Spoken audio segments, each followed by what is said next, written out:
नमस्कार दोस्तों, स्वागत है हमारे चैनल की नई वीडियो में। क्या आप ईपीएफ मेंबर बनने के 10 फायदे जानते हैं? अगर नहीं तो इस वीडियो को लास्ट तक देखिएगा। अगर आपने हमारा चैनल सब्सक्राइब नहीं किया है तो सब्सक्राइब कर लीजिए और अगर वीडियो अच्छी लगे तो उसको लाइक कर दीजिए। तो जो सबसे पहला बेनिफिट है वो है इंश्योरेंस।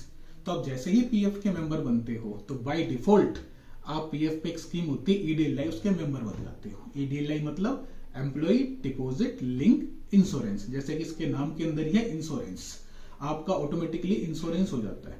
अगर आपका कंट्रीब्यूशन पीएफ का पिछले 1 साल का डिपॉजिट है और आप सर्विस के अंदर हैं और ड्यूरिंग द एम्प्लॉयमेंट आपकी डेथ हो जाती है, किसी एम्प्लॉय की डेथ हो जाती है, तो उसके नॉमिनी को या फैमिली को 2.5 लाख से लेके 7 लाख रुपए तक का इंश्योरेंस का पैसा मिलता है। और सबसे इंटरेस्टिंग चीज पता है क्या है? इस इंश्योरेंस के लिए किसी भी एम्प्लॉय को अपनी जेब से कोई पैसा नहीं देना है। इसमें 0.5% कंट्रीब्यूशन जाता है हर महीने, जो कि कौन देता है? आपकी कंपनी, आपका एम्प्लॉयर। जो दूसरा फायदा है वो है पेंशन।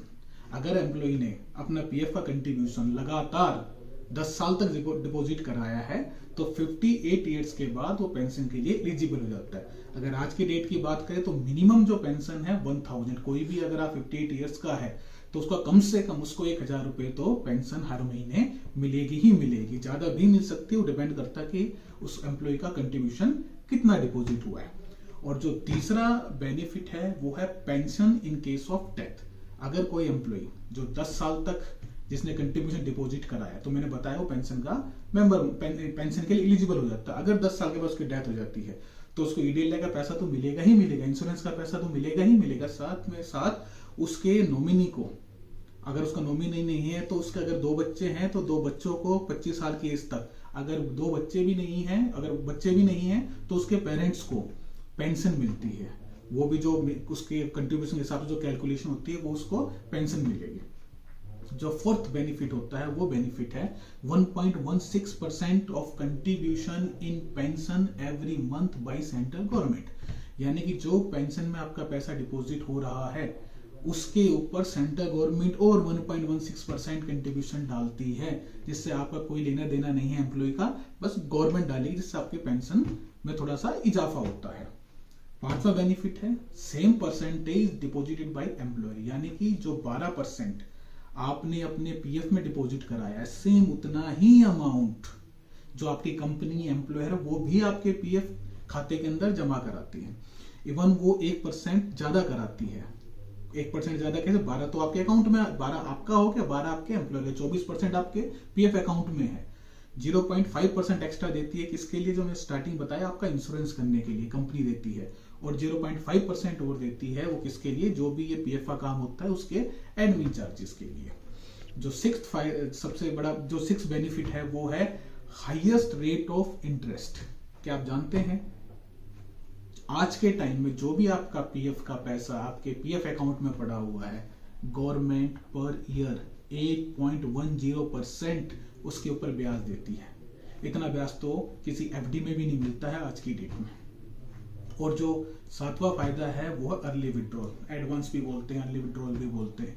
वो क्या है? अगर आपको घर बनाना है, घर परचेज करना है, खुद की शादी करनी है, भाई की शादी करनी है, बच्चों की शादी करनी है, अपने एजुकेशन के लिए करना है, आपको अगर घर रेनोवेट कराना है, उसके लिए आपके पीएफ खाते में जो पैसा पड़ा है उसको आप विड्रॉल कर सकते हैं। हर विड्रॉल की लिमिट है, किसी में 75% पैसा निकाल सकते हैं, उसकी एलिजिबिलिटी 3 साल होगी, किसी की एलिजिबिलिटी 7 साल होगी, लेकिन आप विड्रॉल कर सकते हो। आपका एक पैसा पड़ा हुआ आपको मिल जाता है। जो 8th है that is tax exemption and benefit. Tax exemption and benefit क्या होता है? Under section 80C of income tax act आपका जो एम्प्लॉय का शेयर है वो 100% टैक्स फ्री है। आप उस अमाउंट को दिखा के उसके ऊपर टैक्स नहीं लगेगा। दूसरा, अगर आप 5 साल के बाद अपना पीएफ निकालते हैं तो वो अमाउंट भी आपका टैक्स फ्री होता है। तो इसमें एक टैक्स बेनिफिट भी होता है। और जो 9th बेनिफिट है वो है interest on your PF account till 3 years for closed account.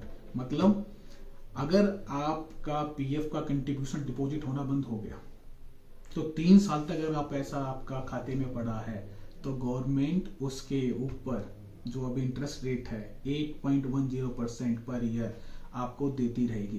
यानी कि ये मत समझिए कि अगर आपका कंट्रीब्यूशन डिपॉजिट होना बंद हो गया है तो आप फटा पैसे मत निकालिए, पैसे को अंदर रखिएगा, अपने पे खाते में रखिए, 3 साल तक ब्याज लीजिए अगर आपको पैसे की जरूरत नहीं है तो। मैंने बताया ना, इतना ब्याज तो कोई नेशनलाइज्ड बैंक एफडी में भी नहीं देता है।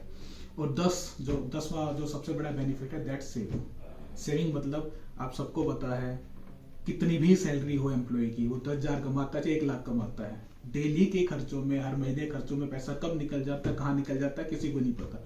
ये एक तरह की आपकी सेविंग है। धीरे धीरे आपका पैसा कटता रहता है और डिपॉजिट होता रहता है, उस पर ब्याज मिलता रहता है। आपको पता भी नहीं लगेगा, कुछ टाइम के बाद आपके अकाउंट में, पीएफ अकाउंट में अच्छा खासा पैसा होगा, एक तरह की वो आपकी सेविंग हो जाएगी। होप आपको वीडियो अच्छी लगी होगी। ऐसे ही नई नई वीडियो जानने के लिए हमारे चैनल को सब्सक्राइब करते रहिए, वीडियो को लाइक करते रहिए। Thank you very much.